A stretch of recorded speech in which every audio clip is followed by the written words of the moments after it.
Quelqu'un peut acclamer fortement Dieu.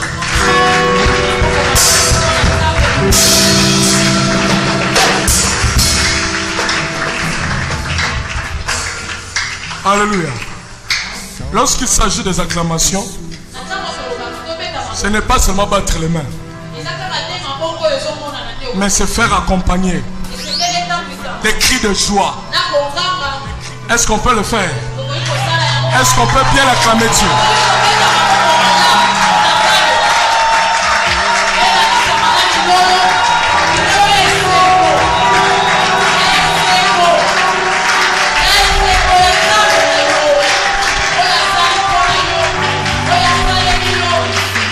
Amen, amen.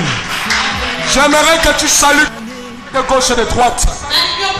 J'aimerais que tu lui dises à la présence du Saint-Esprit.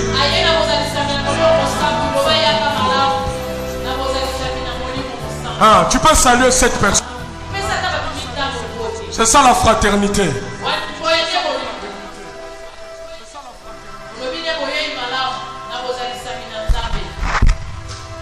Alléluia. L'esprit que nous avons reçu, ce n'est pas un esprit de timidité. Ce n'est pas un esprit de fébrilité. C'est un esprit de force, d'amour et de sagesse. Est-ce qu'on peut acclamer le Saint-Esprit? Les rencontres des enfants de Dieu sont des rencontres de joie. Alléluia. Sont des rencontres de paix. Amen. Nous devons manifester cette nature-là. Alléluia. Nous allons rapidement nous rasseoir. Nous sommes en train de courir derrière le temps. Mais que le Seigneur nous fasse grâce de dispenser sa parole. Amen, amen. Alléluia. Amen, amen. Est-ce que nous sommes là? Est-ce que nous sommes là? Est-ce qu'il y a des jeunes ici? Est-ce qu'il y a des jeunes ici? Attendez. Lorsque je parle de la jeunesse, je vois la tranche d'âge de 10 ans à 80 ans. Amen. Il y a des jeunes ici qui peuvent acclamer le Seigneur.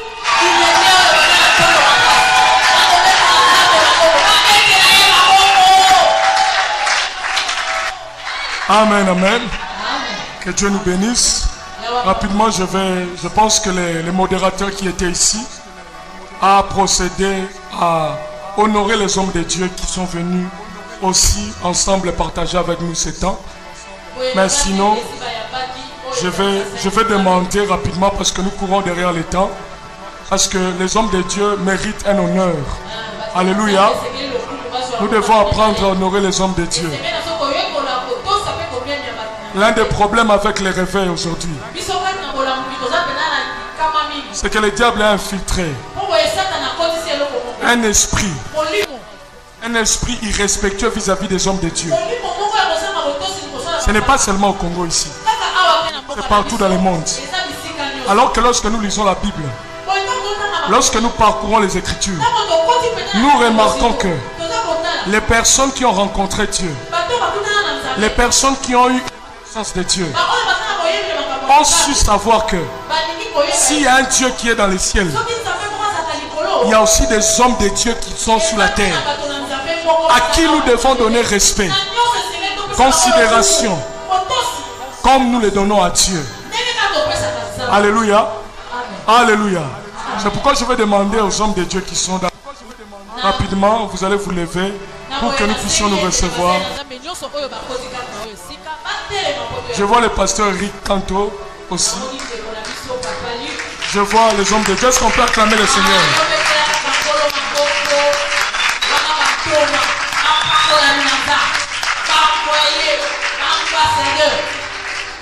Amen, amen. Que le Seigneur vous bénisse, hommes de Dieu. Rapidement, nous allons prendre nos Bibles dans le livre des 2 Corinthiens, le chapitre 3, le verset 9. C'est comme nous avons préparé cette activité. Je l'ai dit tantôt dans les émissions passées. Que nous parlons du ministère glorieux du Saint-Esprit en ce moment ici. Pas parce que nous sommes dans une période où les gens parlent du Saint-Esprit, mais parce qu'en étant enfant de Dieu, chaque jour est une période pour marcher avec le Saint-Esprit. Alléluia. Alléluia. Le ministère glorieux du Saint-Esprit. Je vais demander à tout le monde de se lever pour respect à la parole de Dieu. 2 Corinthiens, le chapitre 3, le verset 9. La Bible dit ceci. Si le ministère de la condamnation a été glorieux, le ministère de la justice est beaucoup supérieur en gloire. Je répète, si le ministère de la condamnation a été glorieux, le ministère de la justice est de beaucoup supérieur en gloire. Alléluia. Est-ce qu'on peut acclamer le Seigneur? Est-ce qu'on peut acclamer la parole de Dieu?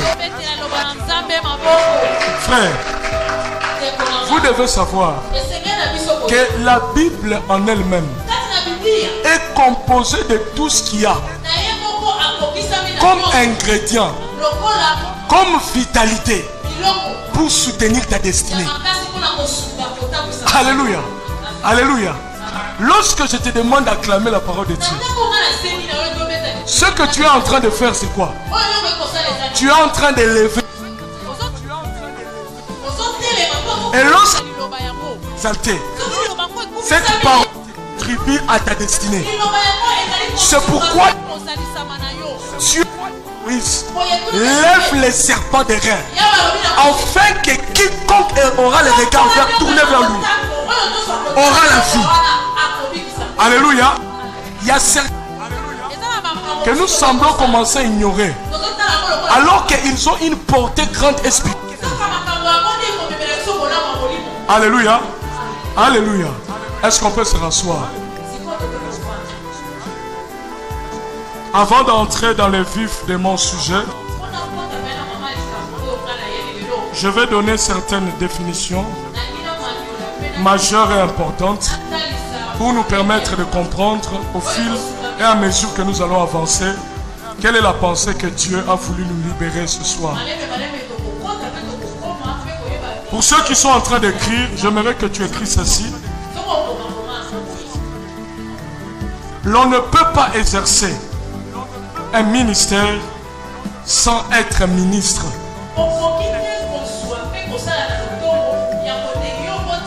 Lorsque je parle de ministère ici, je suis en train de parler d'une vocation personnelle. Alléluia. Alléluia. L'on ne peut pas exercer dans les ministères si d'office on n'a pas reçu la fonction et l'onction pour être ministre. D'où lorsque on parle du ministère du Saint-Esprit, on est en train de voir le Saint-Esprit comme étant un ministre à part entière dans le corps de Christ. Alléluia. Alléluia. Et ministre en grec, c'est l'étourgos. L'étourgos, comme tu l'entends. L'étourgos. Et l'étourgos veut dire un fonctionnaire. L'étourgos veut dire un pourvoyeur. Une personne qui fournit quelque chose de licite, qui est permise par une autorité qui est hiérarchiquement sur lui. Alléluia. Amen. Bien-aimés dans le Seigneur, nous devons apprendre à aimer la nourriture solide. Nous avons tellement bu du lait spirituel. Alléluia. Mais le problème c'est quoi?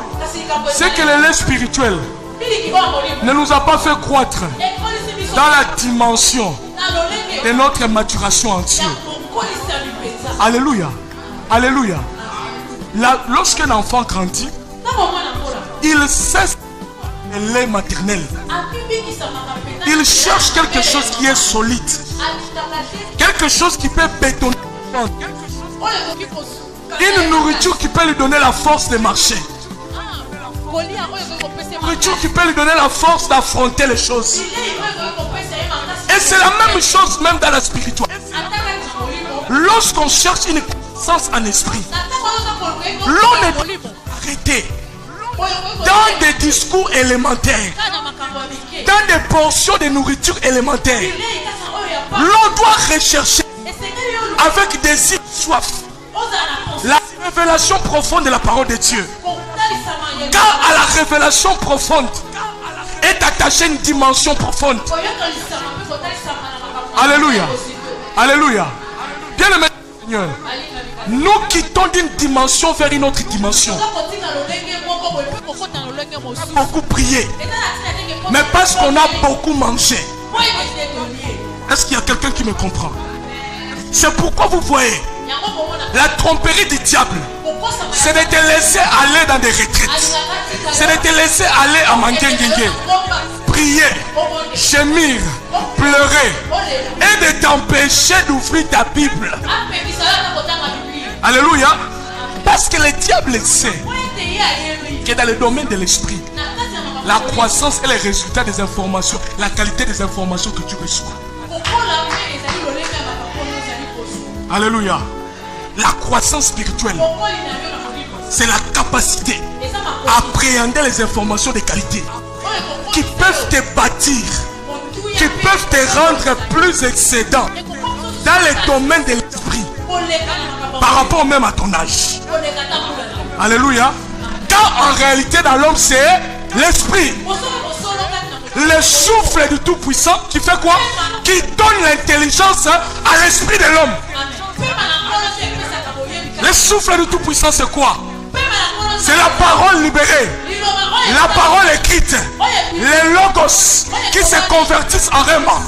Lorsqu'elle est libérée dans ta vie et que tu appréhendes cela, il y a une croissance spirituelle. C'est ainsi même lorsque le diable viendra te tenter, il te demandera de prendre la boisson ou il te demandera de prendre une femme. Mais puisque toi tu as lu et que cette parole est esprit et vie et que cette parole s'est incarnée à toi, cette parole va sortir et il va dire: je ne toucherai pas une femme, parce que dans le Lévitique il est écrit que je ne peux pas toucher une femme vierge. Alléluia. Alléluia. Bien-aimés dans le Seigneur, nous sommes dans un siècle où le diable est dans un ardent colère. Parce que le diable a déniché qu'il y a une race que Dieu a fait naître dans ce siècle. Une race qui doit opérer dans la plus haute dimension de la spiritualité. C'est pourquoi dans les années 2000 ans, le diable a compris ces choses. Il a commencé à infiltrer dans le domaine de l'informatique. Aujourd'hui, il y a plusieurs qui se retrouvent captifs de leur téléphone. Aujourd'hui, il y a plusieurs qui se retrouvent captifs des réseaux sociaux par le simple fait que le diable a compris que leur laisser comme ça les conduira à aller à la montagne, les conduira à aller chercher Dieu, les conduira à consommer la parole. Parce que la Bible dit dans le livre de Daniel 12, l'ange a dit à Daniel, au temps de la scelle ses paroles, parce qu'au temps de la fin, la connaissance augmentera. Alléluia. Alléluia. Je dis qu'un ministre, c'est un leturgos, c'est un fonctionnaire, c'est un pourvoyeur, c'est un agent divin nommé dans un et titularisé dans un cadre de la hiérarchie pour dispenser. Alléluia. Un ministre a pour fonction de dispenser. Est-ce que nous sommes là? Allô? Est-ce que nous sommes là? Le ministère a pour but d'engendrer une influence pour dispenser les résultats de sa vocation. Alléluia. Prenons Hébreux 8, le verset 2. Regardez ce que la Bible dit. comme ministre du sanctuaire et du véritable tabernacle qui a été dressé par le Seigneur, non par un homme. Le verset 3. Tout souverain sacrificateur est établi pour présenter des offrandes et des sacrifices. D'où il est nécessaire que celui-ci ait aussi quelque chose à présenter. Alléluia. Est-ce qu'on a compris cela? Un sacrificateur. Ici, lorsque je suis en train de parler, je parle à un peuple que Dieu a établi comme des sacrificateurs et des rois. Alléluia. Alléluia. Et un sacrificateur, lorsqu'il entre dans le sanctuaire, il n'entre pas pour faire un tour. Il entre pour présenter. Il entre pour dispenser. Lorsqu'il porte ses habits sacerdotaux, il n'est plus l'homme que vous avez vu en dehors du sanctuaire. Lorsqu'il entre en ce moment-là, il entre pour dispenser un mystère qui révèle son sacerdoce. Alléluia. Alléluia. Un ministre est établi pour une dispensation. Je répète, un ministre est établi pour une dispensation et opère dans une alliance. Alléluia. Alléluia. 2 Corinthiens, voilà pourquoi 2 Corinthiens 3:6 dit: il nous a aussi rendu capables d'être ministres d'une nouvelle alliance, non de la lettre mais de l'esprit, car la lettre tue mais l'esprit vivifie. Est-ce que nous comprenons ça? Donc un ministre n'opère pas sur un mandat quelconque, il opère dans une alliance. Vous voyez le ministre devant vous, mais derrière lui il y a un hôtel. Il y a un hôtel d'alliance qu'il a établi avec Dieu. Alléluia. Alléluia. Donc lorsque nous parlons de la nouvelle alliance ici, parce que 2 Corinthiens chapitre 3 évoquait la nouvelle alliance, avant que je ne parle de cette nouvelle alliance, j'aimerais évoquer l'ancienne alliance. Mais avant de parler de cela, je vais finir c'est quoi une alliance. Nous connaissons tous qu'une alliance c'est un mariage, c'est un pacte, c'est une disposition. Mais une alliance c'est aussi un arrangement.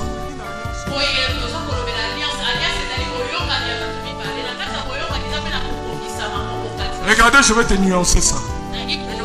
Abraham monte sur le mont Sinaï avec la montagne avec son fils. La Bible dit en marchant.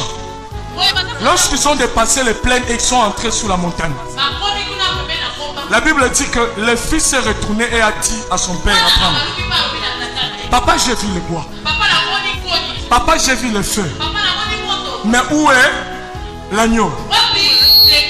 Et la réponse du père c'est que Dieu se pourvoira. Mais lorsqu'ils arrivent sur l'autel, la Bible dit le père prend le bois et il arrange le bois. Vous savez, prophétiquement le bois sur un autel, c'est l'établissement de l'alliance. Alléluia. Alléluia. Est-ce qu'il y a quelqu'un qui comprend? Est-ce qu'il y a quelqu'un qui peut acclamer Dieu?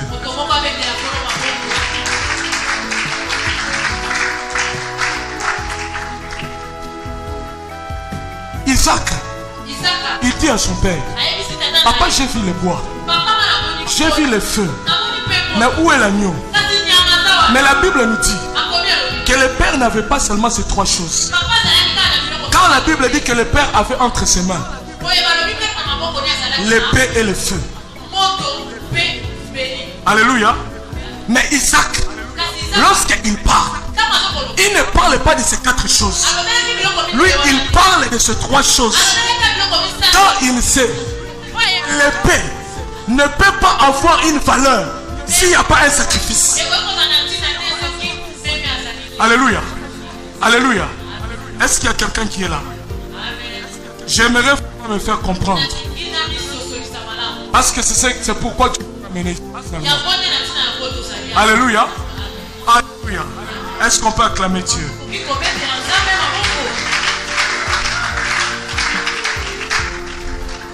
La volonté de faire justice de Dieu n'avait pas de valeur. Car il n'y avait pas un sacrifice de valeur. Abraham représente Dieu. Dieu qui veut exercer un jugement. Mais lorsque Dieu va pour exercer son jugement, la Bible dit que le Fils voit le bois qui représente l'alliance. L'alliance établie par la loi. Le Fils voit le feu qui représente l'état des prophètes et la dispensation des prophètes par le feu. Mais le Fils ne parle pas de l'épée. C'est comme si l'épée ne le fraye pas. Parce que le Fils sait que même si la loi s'est manifestée, que même si le temps des prophètes s'est manifesté, puisqu'il n'y avait pas de sacrifice, l'épée qui représentait le pouvoir du jugement pour rechercher, l'épée qui représentait le pouvoir de jugement pour chercher la volonté de Dieu, n'avait aucun effet. C'est pourquoi la Bible dit, dans l'ancienne alliance, les sangs des animaux ne satisfont pas Dieu. L'épée. Alléluia. Alléluia. L'épée était toujours entre les mains de Dieu. Parce qu'aucun sacrifice ne lui donnait propiation. Aucun sacrifice ne lui conduisait à finalement finir avec la question du péché. Alléluia. Alléluia. C'est donc l'agneau qui donnait la valeur au sacrifice qui était exercé sur lui. Est-ce que nous sommes là? Est-ce que nous sommes là? C'est pourquoi vous voyez que l'ancienne alliance a reposé sur quoi? Elle a reposé sur la loi de l'expiation. Lorsque je parle de l'expiation, je suis en train de voir Lévitique 16:34. Lévitique 16:34. L'expiation c'est quoi? L'expiation c'est une loi perpétuelle que Dieu avait établie avec Moïse. Moïse qui est le médiateur de la dispensation. La dispensation de la loi. Alléluia. Alléluia. Nous sommes là. Expiation qui lui venait de Kafar en hébreu, qui voulait simplement dire couvrir. Alléluia. Alléluia. Est-ce que nous sommes là? Est-ce qu'on peut acclamer Dieu? Je sens que tu es.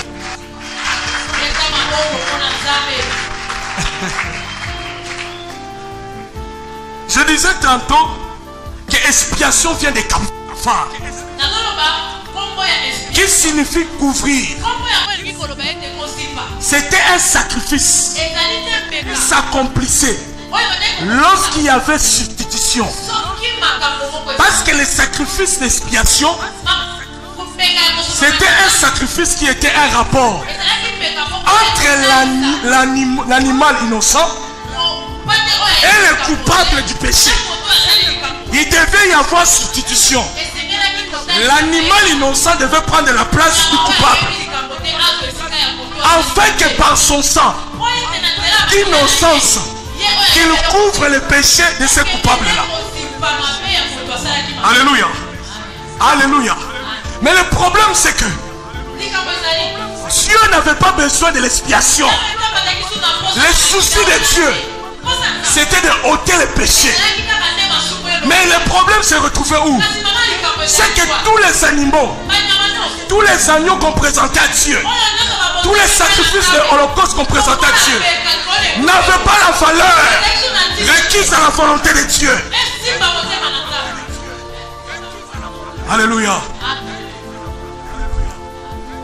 Et le deuxième sacrifice, c'était le sacrifice de propiation,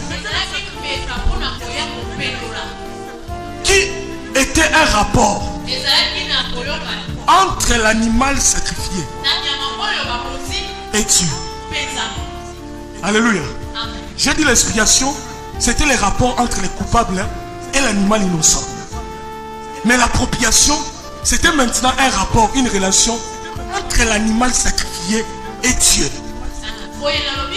Et le sang d'appropriation n'était pas versé sur les autels quelconques, Le sang de propriation était versé sous le couvercle de propriation qui composait l'arche de l'alliance de Dieu. Alléluia. Alléluia. La Bible dit, sur cette arche-là, il y avait des chérubins qui couvraient de leurs ailes l'expropriation, en référence à l'ombre des choses à venir. Parce que la Bible dit, l'ombre de leurs ailes couvrait l'expropriation. Ce qui faisait que lorsque le sang était versé et que la gloire de Dieu apparaissait, la gloire de Dieu devait rendre propice par le fait de voir le sang. La gloire de Dieu devait transformer, devait apporter la vie, devait ôter le péché. Mais le problème c'est que même lorsque la gloire de Dieu descendait, même lorsque Dieu apparaissait pour avoir pitié, Dieu voyait toujours le sang des animaux qui n'avaient pas de valeur.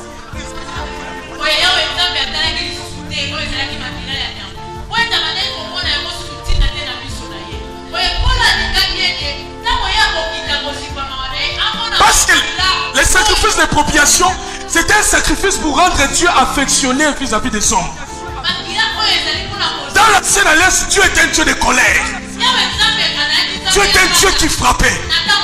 Mais il a dit à Moïse, confectionne-moi un couvercle d'expropriation où je pourrais quand même être affectionné par rapport aux hommes. Et la Bible dit le souverain sacrificateur entrait une fois l'année. Alléluia. Mais malgré cela, malgré l'appropriation, les péchés qui étaient couverts, elles refaisaient surface. Alléluia. Et au lieu que Dieu fasse miséricorde, Dieu s'est réveillé en colère. C'est pourquoi chaque année, l'on devait faire le même scénario. Alléluia. Alléluia. Hébreux 9, 5. Tu vas lire ça là-bas, ce que je suis en train de dire. Nous avançons. Donc, le problème c'est que régulièrement, continuellement, une vie devait remplacer notre vie. Pour un espace court, Dieu puisse fermer les yeux. Mais après ce moment-là, Dieu revenait avec la colère. Dieu frappait Israël. Dieu descendait avec gloire. Dieu détruisait. Alléluia. Alléluia. Est-ce qu'on peut acclamer Dieu? Hein, fais-le bien. Tu acclames le roi des rois.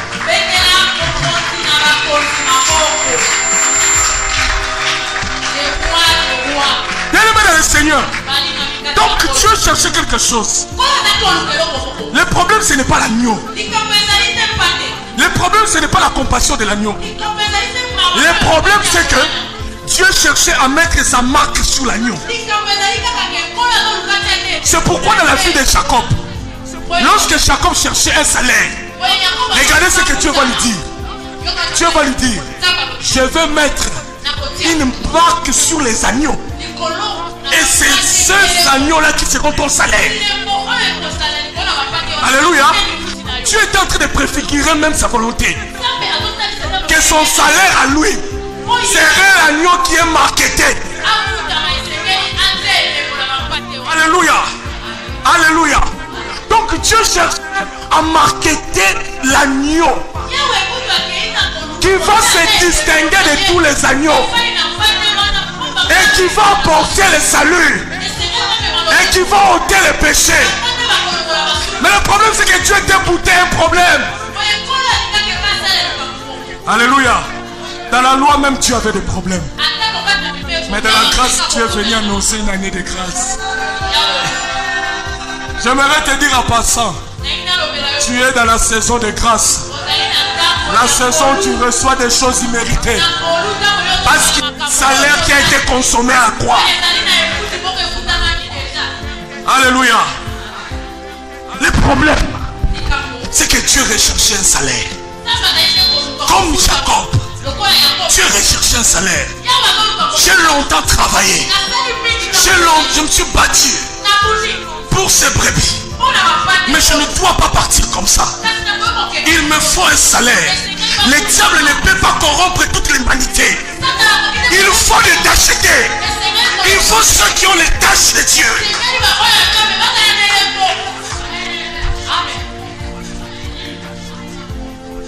Alléluia. C'était la préfiguration du sceau de Dieu, qui est le Saint-Esprit. Le Saint-Esprit qui est le sceau de Dieu. Mais la Bible dit dans Genèse 1, le verset 2, c'est qu'au commencement, alors que la terre était informe et vide, l'Esprit de Dieu mouvait au-dessus des sceaux. Et dans toute l'alliance, et dans toutes les dispensations, l'Esprit de Dieu ne parvenait pas à entrer. Elle mouvait au-dessus des sceaux. C'est pourquoi tous les animaux qui ont été sacrifiés n'ont pas payé pour le salut. Alléluia. Alléluia. C'est comme ça. Moïse devait de la gloire. Parce que la gloire, dans son essence éternelle, elle est fondée pour apporter une transformation. Mais le problème avec la gloire, c'est que la gloire doit marcher sous la passerelle de l'esprit. La gloire doit être convertie par l'esprit. Pour que la gloire qui est d'office puissante et destructrice puisse se convertir et transformer. Alléluia.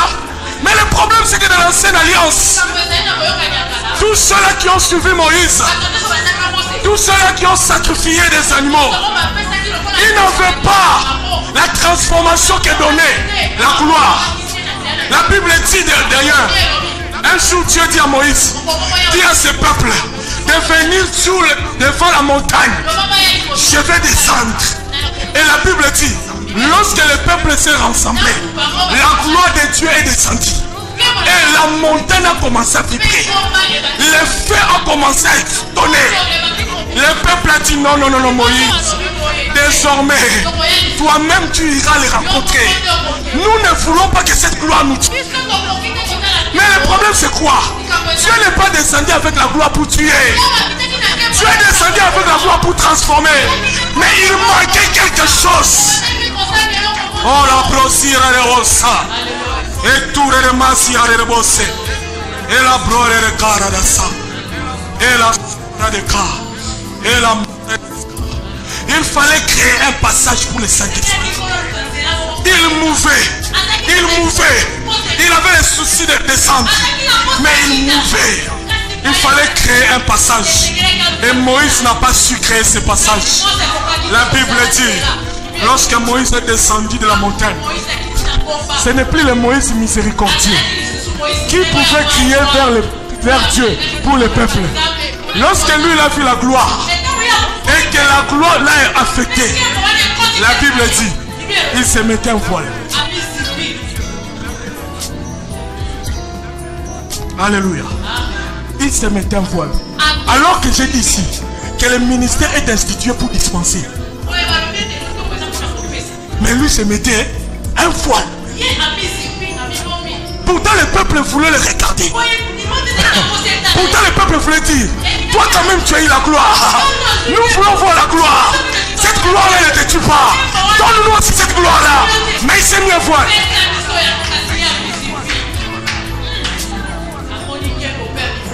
Alléluia. C'est comme ça même aujourd'hui.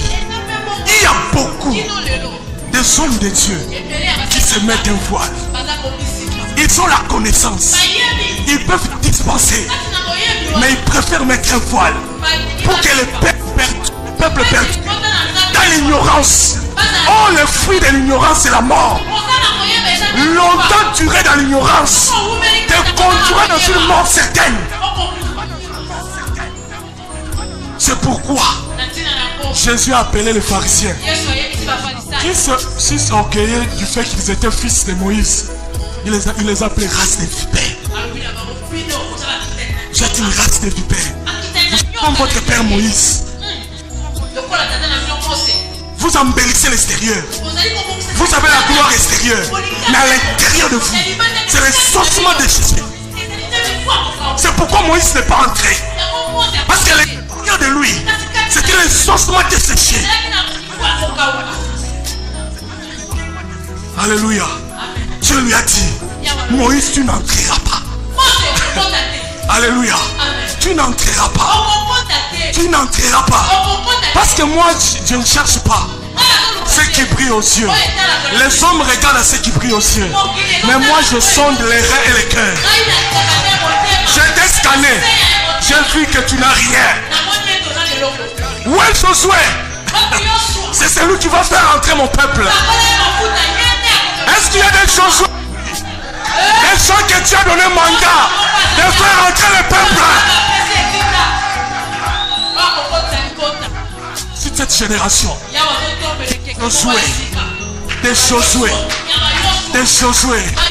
qui sont derrière Moïse, qui montent l'escalade, qui sont privés de la gloire, c'est Moïse qui entre. Lui, il dort dehors, mais il ne savait pas. Le fait pour lui de dormir dehors n'est pas qu'il est dehors de la volonté de Dieu. Il ne savait pas. Le fait pour lui de ne pas dormir dans les lits comme le fils d'Élie n'était pas un privilège, mais était une formation pour que Samuel entende la voix de Dieu. Maro de Sora, Ikara de Sora, Mare de Se, et la Paradeate, Oraba Sekeria. Donc il fallait créer un passage à l'esprit pour descendre et adhérer. Mais le problème c'est quoi?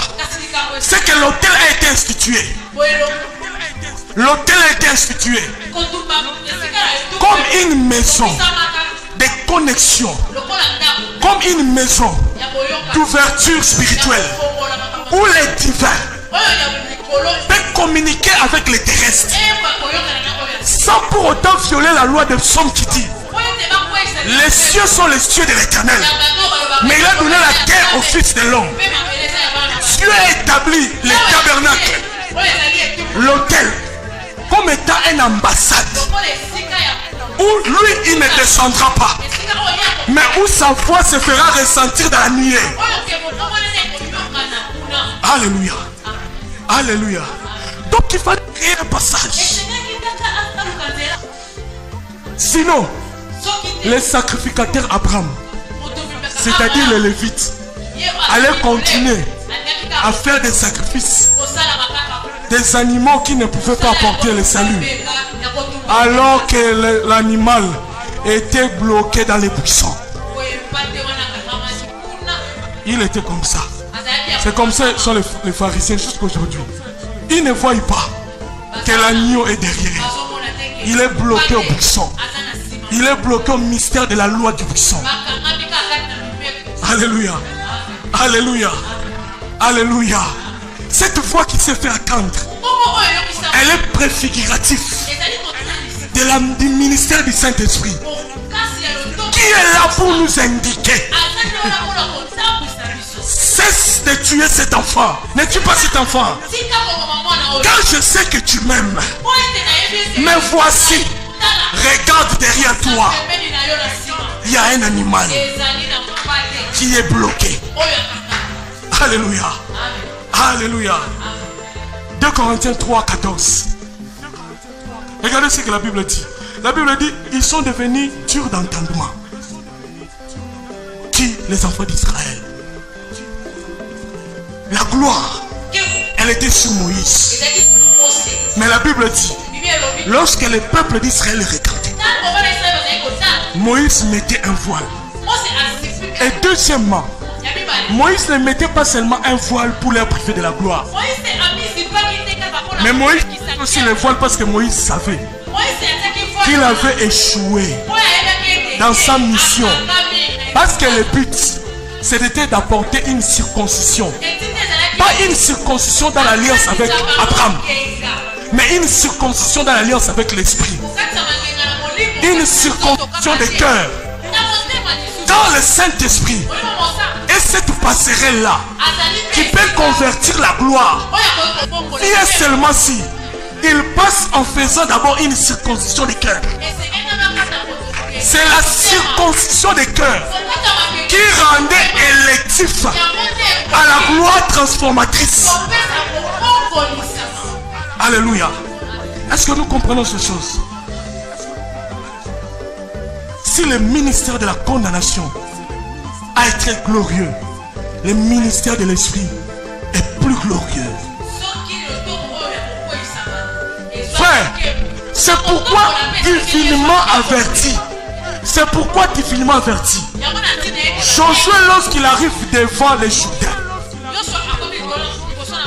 Dieu lui dit, Josué, tu prends avec toi 12 hommes qui représentent les 12 tribus d'Israël.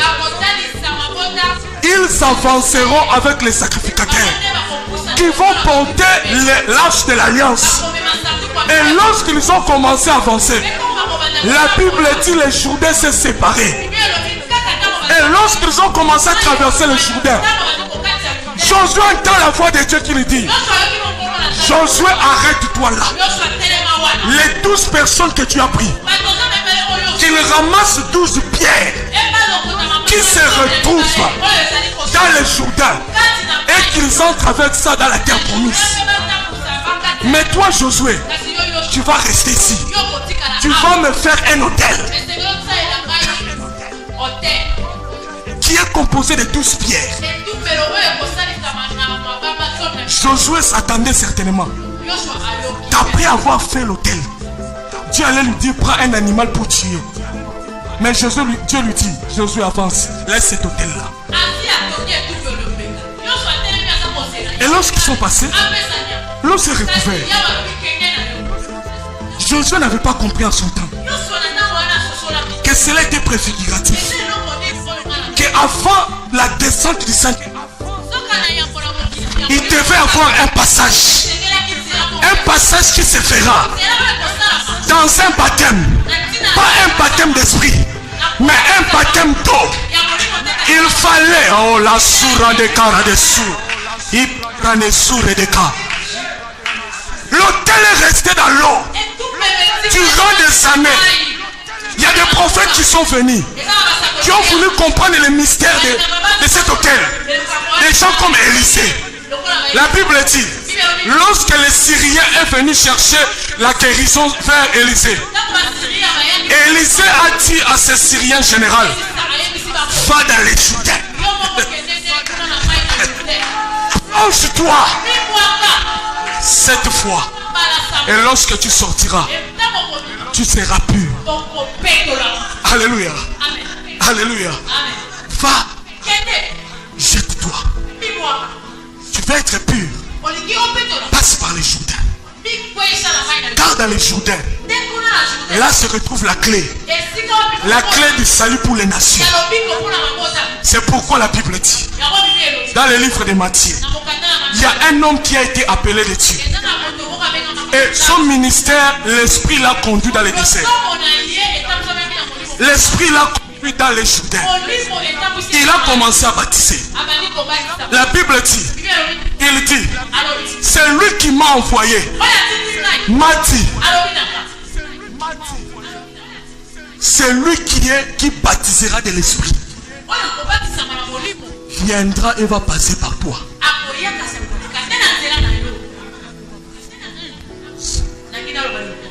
Genèse 1, le verset 2.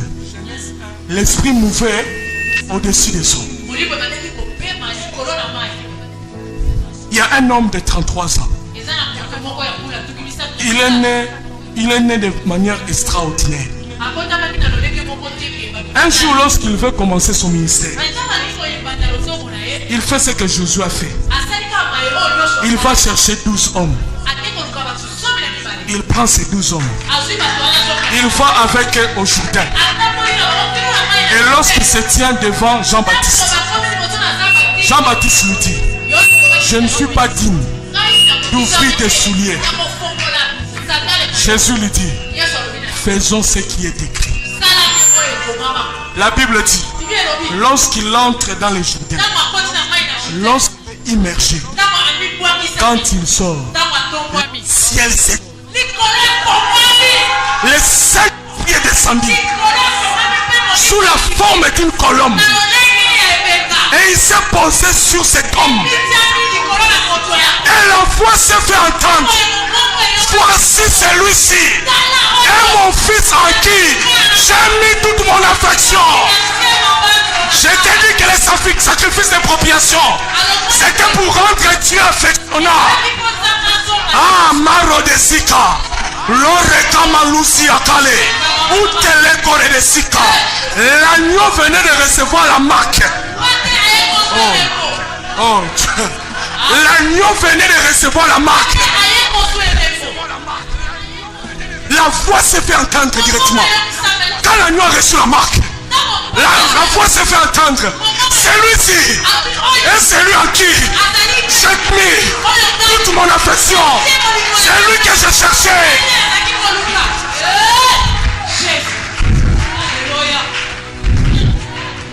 C'est pourquoi Jean-Baptiste dit, je ne le connaissais pas. Isaac a posé la question, où est l'agneau? J'ai vu le feu, j'ai vu le bois. L'humanité s'est posé la question. On a vu le temps de Moïse, on a vu le temps des prophètes. Mais où est cet agneau qui doit faire un travail d'appropriation pour ne pas couvrir, mais pour ôter? Ah, ce sont ces choses qui provoquent le ciel. Je sais qu'il est ici.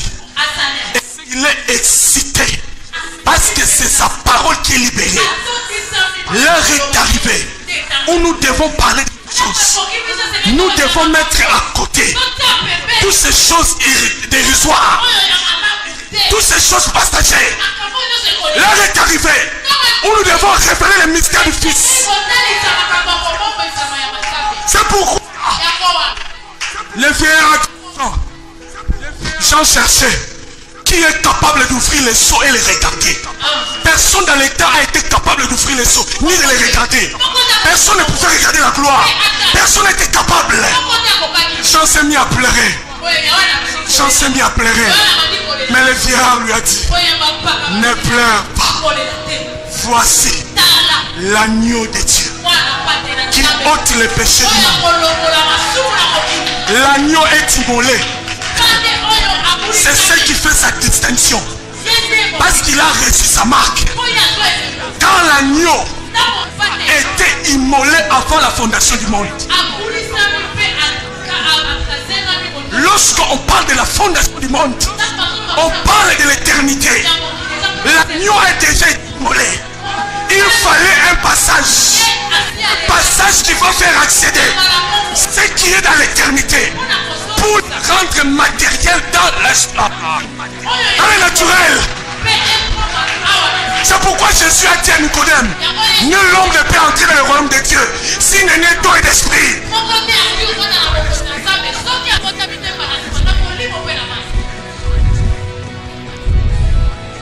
Alléluia.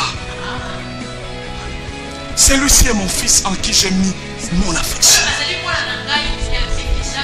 Frère, sœur, on a longtemps défini le Saint-Esprit comme Roua.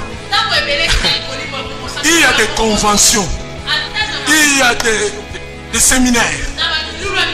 Roua, le vent qui souffle. Alors que il y a une définition qui est tellement cachée que le diable ne veut pas que les enfants de Dieu comprennent. L'esprit est défini dans sa racine ordinaire comme rouage. Rouage veut dire quoi? Sentir, odeur agréable. Tous les parfums qui ont été répandus sur les autels n'ont pas plu à Dieu. Il fallait un agneau qui a la même nature d'agneau comme tout le monde, mais qui a reçu la marque de l'esprit qui sent en lui l'odeur recherchée par le Père. C'est pourquoi la Bible dit, lorsque Isaac sentit sa mort venir, il appela son fils aîné. Il dit à Esaü, prends tes armes, prends ta hache et va me chercher une nourriture que j'aime, afin que je te bénisse. Mais la Bible dit, à côté il y avait un paraclet. Le paraclet qui est l'avocat de ceux qui ont personne pour les défendre. Jacob n'avait personne pour les défendre devant son père. Mais Isaac ne savait pas que Isaac a vu des enfants venir le jour de la maternité. Mais lorsque Rebecca sortait les enfants, Dieu lui disait: j'ai mis des nations entre ton sein.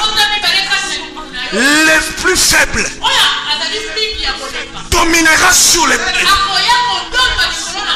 Donc elle est entrée dans la dimension de paraclet qui devait accomplir maintenant la mission et les mystères cachés sur l'enfant.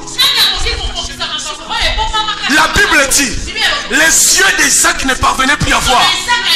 Les péchés avaient repoussé les regards de Dieu. Mais paraclet était là. Elle a entendu.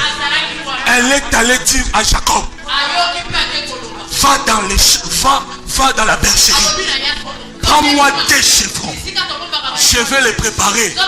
Parce que j'ai entendu ton père dire qu'il veut bénir Esaïe. Mais moi je sais que ce n'est pas lui. Moi je sais que la bénédiction. Moi je sais que dans la loi du salut, l'aîné doit se sacrifier pour que les autres soient sauvés. Le premier-né doit se sacrifier pour que les seconds soient sauvés. Jacob lui dit: mais mère, tu ne sais pas qu'il aime tellement Esaïe qu'il sait même reconnaître, même quand ses yeux ne voient pas, il sait reconnaître le poil. Il dit, sa mère lui dit: je vais prendre pour toi les manteaux de ton frère aîné. Là où toi tu ne parviens pas à entrer, là où toi tu ne parviens pas à t'introduire, à cause de la rivalité qui y a entre ton frère et toi, moi j'ai la clé passe-partout. Je peux entrer, je peux prendre son manteau.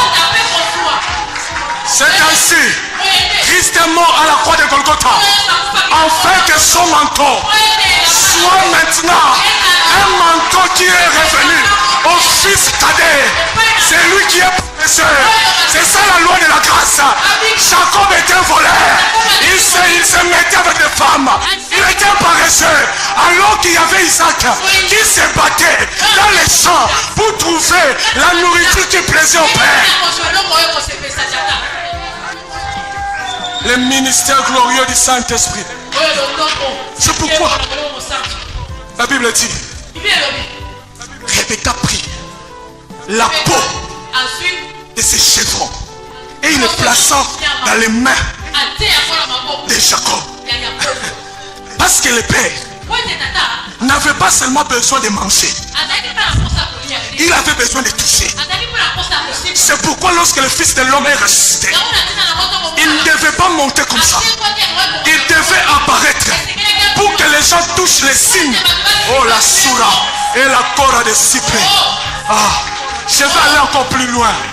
Le Fils de l'homme est revenu pour que Thomas, qui était un incrédule, ne puisse pas seulement toucher.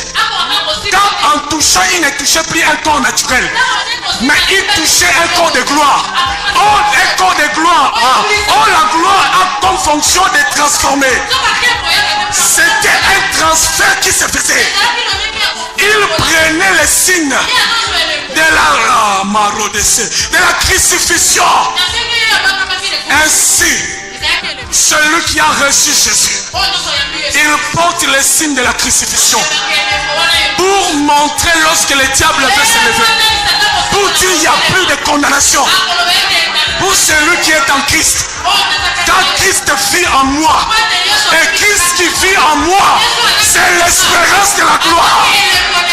Masurade Pasharada Orabi Kature de Se Magera. Le fils cadet venu avec la nourriture, tremblantant. Je connais papa. Si papa sait que c'est moi Jacob, il va me maudire. Sa mère lui dit, si il te maudit, la malédiction vient sur moi. Maraudé. C'est pourquoi il est paraclet. Un paraclet, ce n'est pas seulement un avocat. Un paraclet, c'est un défenseur. Il prend la place lorsque nous sommes attaqués. Il vient, il prend notre place. Il reçoit les coups que nous devons recevoir. Penses-tu, avec ta dose de sainteté, si cela consistait de ta dose de sainteté, tu vivrais encore? Non. C'est parce que toutes les fois où le monde des ténèbres s'élève, il décide de prendre notre fin de vie. Le paraclet s'élève. Ma soeur.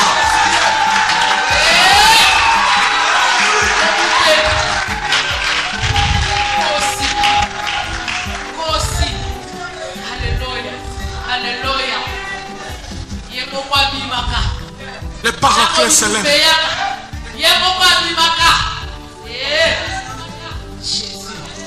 Bien-aimé dans le Seigneur, tu as un bouclier impénétrable. Aucun sorcier, aucun magicien, aucune autorité dans le domaine de l'esprit ne peut prévaloir sur ta fille.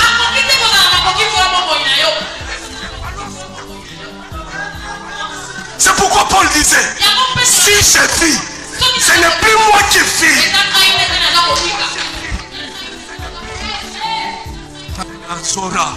J'aime ça. J'aime quand l'eau devient douce. Et la soura de Karadé. C'est pourquoi on les appelait des chrétiens. On les appelait des chrétiens. Pas parce qu'ils parlaient seulement comme Jésus. Pas parce qu'ils s'habillaient seulement comme Jésus. Mais parce que sur eux était la marque de l'onction du Messia. Le roi et son onction. On les a regardés. On les a vus devant les difficultés. Invoquer le Dieu du ciel. Et la solution s'est trouvée. On les a vus devant des combats, devant des maladies. Pas aller à la pharmacie, mais se renfermer dans les chambres. L'une de l'autre les gars. Et la sora. Quand on les a regardés, ils sont comme Christ. Ah, nous ne sommes pas des jésuites, nous sommes des chrétiens. Les jésuites, c'est la religion. Vouloir paraître comme. Nous ne sommes pas de cette race-là. Nous sommes des Machia. Le roi et son onction. C'est pourquoi Jésus dit à Nicodème. Nicodème est venu pour baratiner Jésus. Ni l'homme ne peut dire ces choses s'il ne vient pas de Dieu. Jésus lui regarde.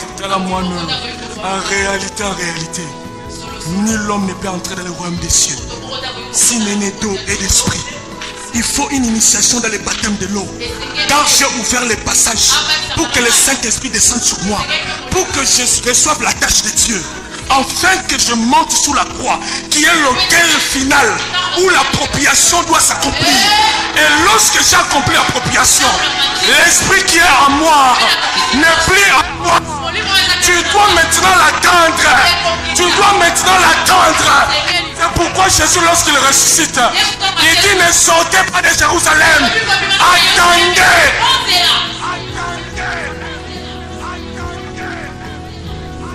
Attendez les baptêmes. Jean 20. Dans Acte 2, ils ne reçoivent pas le Saint-Esprit. Ils ont commencé à recevoir le Saint-Esprit dans Jean 20. La Bible dit lorsqu'il est paré, après avoir soupé avec eux, il souffla sur eux. Recevez le Saint-Esprit. Et après, il leur apparu encore. Bien aimé dans le Seigneur, les mêmes pierres qui a reçu le souffle et soit le Saint-Esprit. Lorsque Jésus a disparu, il est retourné à la pêche. Il est retourné à sa vie de duplicité. La Bible dit, il était avec les autres. Il a enlevé ses habits. Il s'est jeté pour pécher. Alléluia. J'aimerais dire une vérité. La présence du Saint-Esprit ne te rend pas humiliable au péché. c'est le baptême du Saint-Esprit qui t'initie à la divinité. Le diable n'obéit pas à un... Le diable obéit à Dieu. C'est pourquoi, même lorsque Adam avait reçu tout ce... Cela n'a pas effrayé le diable. Il est venu tenter et il a renversé. Il a renversé quelqu'un qui a été créé à l'image de Dieu. Il peut renverser aujourd'hui quelqu'un qui a reçu Jésus. Quand tu reçois Jésus, le Saint-Esprit vient à ta vie. C'est direct. Quand tu le reçois, le Saint-Esprit vient. Mais ce qui permet à ce que l'Esprit qui habite en toi manifeste corporellement toute la divinité de Dieu en toi, c'est l'initiation et le baptême de l'Esprit. C'est pourquoi il les a dit, attendez à Jérusalem. Vous n'avez pas étudié. Moi je vous ai pris comme 12 pierres, comme Josué. Je vous ai pris au bord de la mer. Mais vous devez aller dans les nations. Or dans les nations, il ne parle pas seulement hébreu. Il parle français. Il parle portugais. Mais le temps est tellement court où vous ne pouvez pas entrer dans ce code de formation. Il faut que vous puissiez recevoir un pouvoir spirituel qui amplifie vos capacités. Même lorsque vous n'avez pas étudié le français, que vous soyez capable, lorsque vous arrivez en France, de parler en français. C'est pourquoi la Bible dit, ce jour-là dans Acte 2, il y a une grande foule qui s'est attroupée de tous les bars du monde. Les Libyens, partout, la Mésopotamie, ils étaient là. Et la Bible dit, les 120 étaient dans la chambre haute. Ils priaient, et tout à coup, le vent souffla, et le vent est entré. Et l'initiation sur eux s'est manifestée par les signes du feu. Et à l'instant même, ils ont commencé à parler dans des langues étrangères. À telle enceinte, tous ceux qui étaient à Jérusalem les entendus parler dans leur langue maternelle des prodiges de Dieu. Et ils accoururent. Bien-aimés dans le Seigneur, les païens accourent vers nous lorsqu'ils voient le fait sur nous. L'évangélisation efficace, c'est une évangélisation dans les faits. Un ministère sans puissance n'a pas d'avenir. Alléluia. Tu dois aspirer à la puissance de Dieu. C'est pourquoi dans Acte 10, Dieu a regardé Corneille. Corneille prie chaque jour. Corneille donne son aumône. Mais Corneille ne connaît pas l'immesurable dimension puissance de ce que je représente. La Bible dit il a envoyé un ange. Pendant qu'il priait, il vit un ange lui dire, envoie des gens dans la ville avant vous, afin de chercher un homme qu'on appelle Pierre. Il se réveille. Il appelle ses gardes. Venez entendre ce que je vis.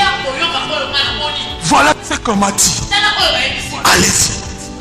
La Bible dit, de son côté, à Jopé, Pierre était sur la maison.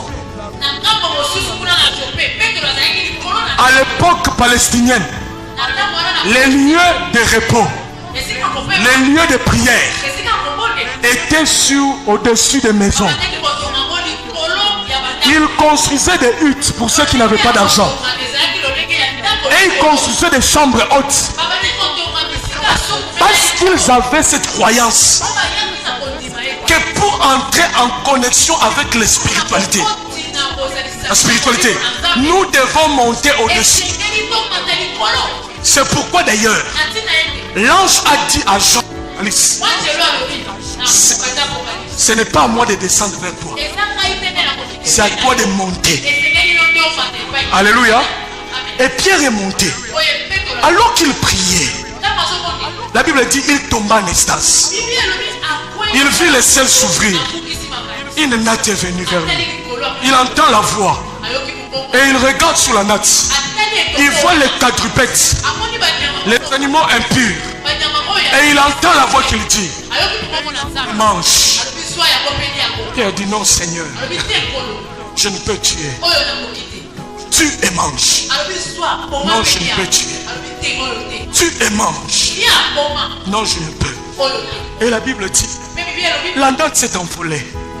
Et pendant qu'il réfléchissait pour comprendre les mystères cachés de cette vision, il entend en bas des gens venir le chercher.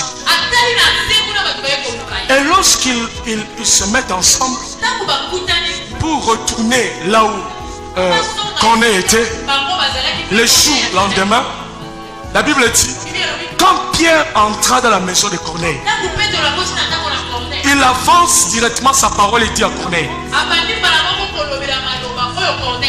les Juifs s'ils me voyaient, ils ne croiraient pas que moi je puisse entrer dans la maison des non-païens parce que c'est interdit. Mais celui qui m'a visité, parce que pendant qu'il réfléchissait sur comment aller avec ces gens ou ne pas aller avec eux, la Bible dit l'Esprit de Dieu lui dit va avec eux. Et lorsqu'il arrive, la Bible dit ils se mirent à parler la parole pendant qu'il prêchait. Pendant qu'il prêchait, il a commencé à dégager le rouage. Je te dis, le rouage c'est quoi? C'est l'odeur qui plaît à Dieu. Il a commencé à dégager.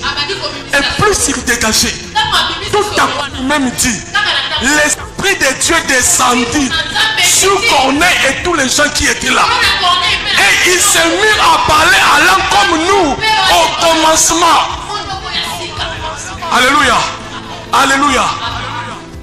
Pourquoi j'ouvre cette brèche et je la ferme?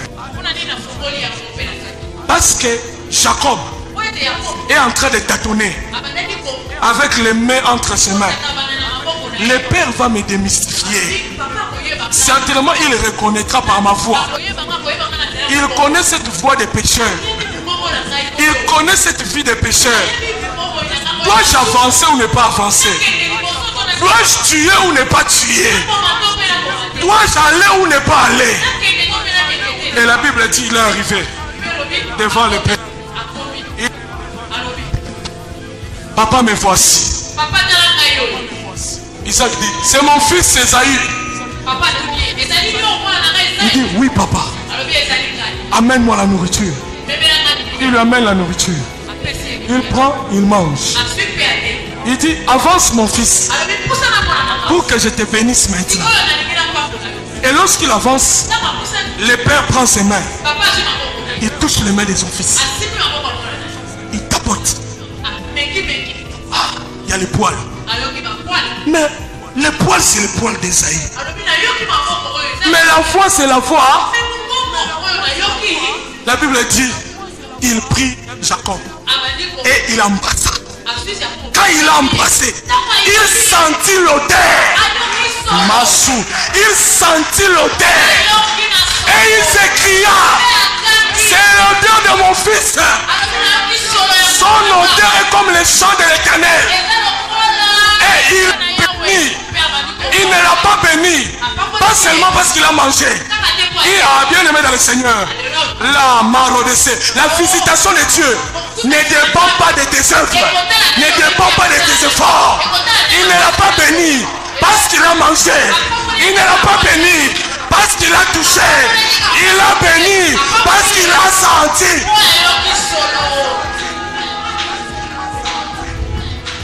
Ouach.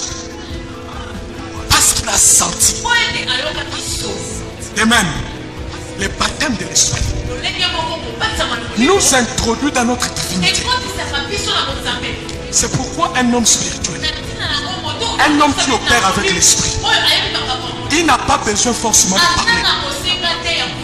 L'odeur qui caractérise sa nature. Bien aimé le Seigneur, lorsque tu es devant un chien, le chien prend le courage de te dévorer. Parce que le chien peut sentir ta peur. Et même aussi le diable. Lorsque le diable se présente devant quelqu'un, quand il fait ses menaces, pour un païen, pour un non-initié à la divinité, il va dégager la peur.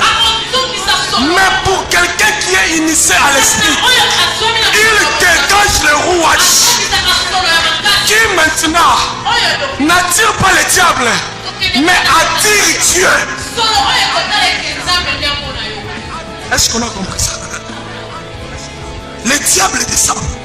Le diable te combat. Il te menace. Il bloque les choses pour que tu commences à pleurer, pour que tu dégages la peur.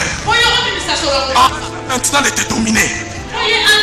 Mais lorsqu'il rencontre un fils de Dieu, lorsqu'il rencontre celui qui a reçu la tâche de Dieu, lorsqu'il rencontre celui qui a reçu le dépôt de Dieu, quand il fait ses menaces, ce dernier ne dégage pas la paix, mais il dégage l'assurance par la foi. C'est pourquoi il peut dire: je ne mourrai pas, je vivrai. C'est pourquoi Jésus a dit à Satan dans le désert, il a dit: prends cette pierre, transforme-les. En vérité, l'homme ne vivra pas de pain seulement, mais de toute parole qui sort de la bouche de Dieu. Lorsque le Saint-Esprit nous immerge, nous entrons dans cette dimension christique qui défend les tentations, qui défend les oppressions, qui défend les combats. Nous manifestons le caractère de notre nature. Alléluia. C'est pourquoi tu dois rechercher. D'ailleurs, tu ne dois même pas rechercher. La parole est libérée. Il y a des gens qui seront baptisés de l'Esprit aujourd'hui. Il y a des gens que le Saint-Esprit va introduire dans leur nature divine aujourd'hui. David a dit: vous êtes des dieux, mais vous mourrez comme des hommes. Si hier on a mouru comme des hommes, c'est parce qu'on n'avait pas les rouages, c'est parce qu'on n'avait pas la puissance, c'est parce que nos yeux n'étaient pas ouverts. Jésus a dit aux disciples: si je leur parle en parabole, c'est parce qu'ils ont des yeux mais ils ne voient pas, c'est parce qu'ils ont des oreilles mais ils n'entendent pas.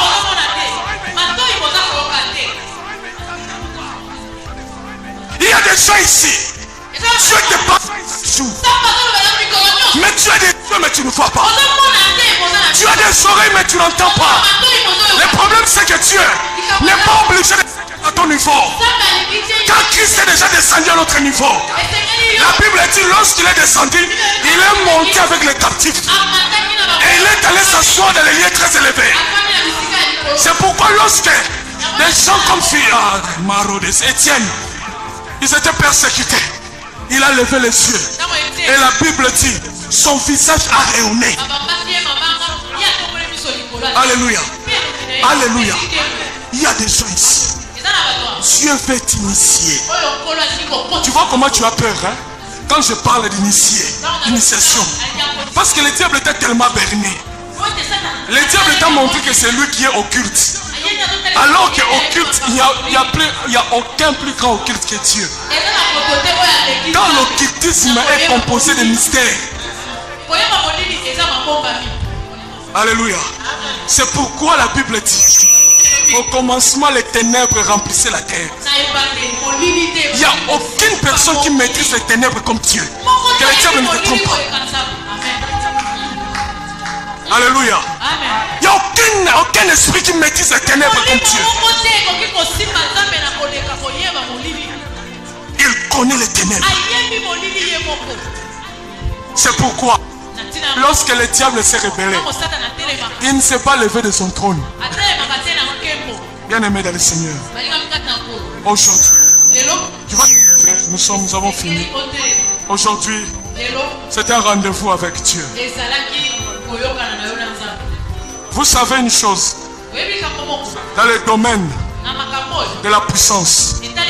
C'est que la puissance, elle est facteur de la soif. Alléluia. Lorsqu'il y a la soif est la monnaie pour opérer dans la puissance. Car à celui qui a soif, on donnera à boire. David dit, je suis comme une biche qui soupire près des eaux paisibles. Une biche est un animal qui a un petit contenant de réservoir pour l'eau. Ce qui fait que pour qu'il survive, il doit établir sa demeure dans l'espace où se retrouve de l'eau. De même, celui qui est né de l'esprit est comme un arbre planté près d'un courant d'eau. À sa saison, il n'a pas besoin de prophétie. Lorsque sa saison s'accomplit, il donne des fruits. À sa saison, il n'a pas besoin de songes. Lorsque sa saison arrive, ses feuilles fleurissent. L'heure est arrivée où les prophéties qui sont dans ton agenda doivent s'accomplir dans ta vie. L'heure est arrivée que tu deviennes un agenda en bilan de prophéties accompli. Je sens la puissance de Dieu. Je sens le ciel ouvert. Les robesi karadesa et la soura de Kanté. Ah, les élus ont compris. Un feu bouillonne sur eux. La Bible dit lorsqu'ils marchaient sur le chemin de maïs, pendant qu'ils un feu consumait leur cœur. La caractéristique des élus, c'est ça. Une attraction à la parole. Car la parole ne repose pas sur des discours persuasifs, mais sur la démonstration de la puissance de Dieu. Mais la soura de Karadese et Mandere Bosoka et Paradesi Kara et la Sera de Ka. Ah, tu vas lever ta voix. Je sens que tu as envie de prier. Commence à lever. Laisse ton esprit parler.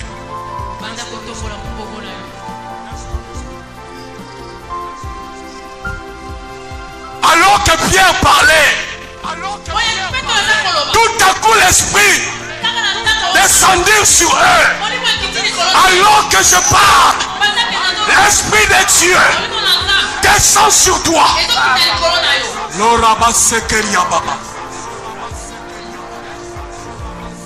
Puisque tu es un élu, puisque tu es un élu, lorsque le ciel s'ouvre, tu reçois ta manne. Puisque tu es un élu, lorsque l'eau bouge, tu reçois ta guérison.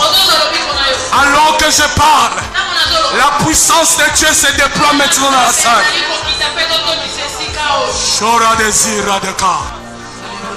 La puissance de Dieu se déploie dans la salle. Il y a un travail que le Saint-Esprit va faire. Il y a un vêtement que tu vas porter.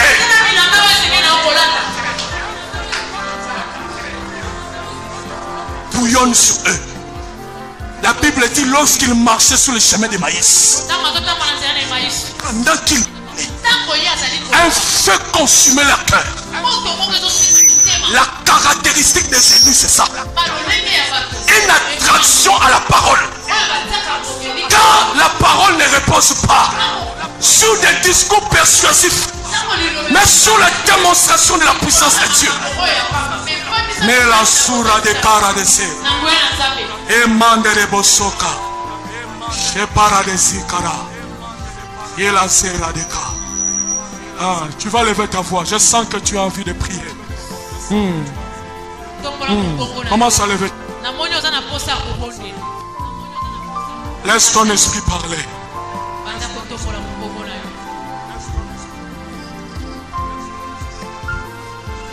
Alors que Pierre parlait, tout à coup l'esprit venir sur eux. Alors que je parle, l'Esprit de Dieu descend sur toi.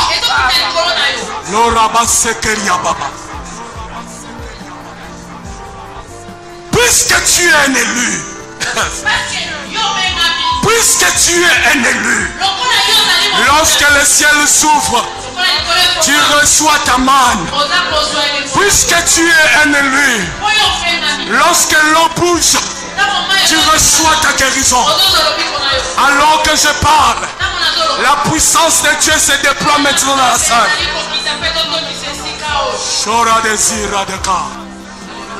La puissance de Dieu se déploie dans la salle. Il y a un travail que le Saint-Esprit va faire. Il y a un vêtement que tu vas porter.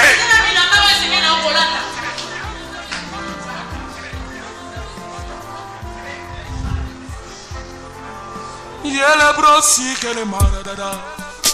Et la sera ma sonderebe.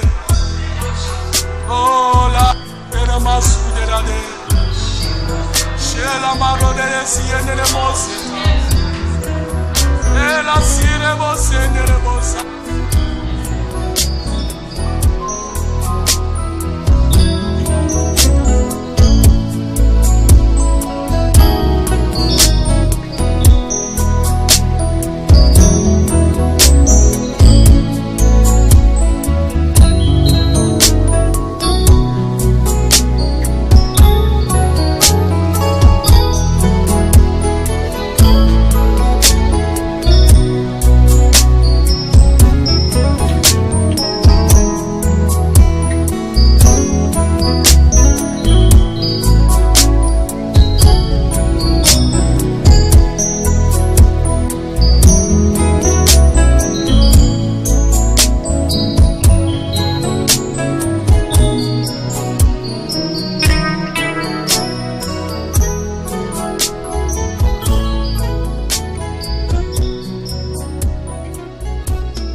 Quelqu'un peut acclamer fortement Dieu.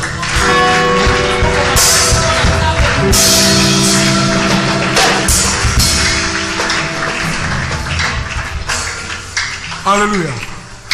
Lorsqu'il s'agit des acclamations, ce n'est pas seulement battre les mains, mais se faire accompagner des cris de joie. Est-ce qu'on peut le faire? Est-ce qu'on peut bien acclamer Dieu?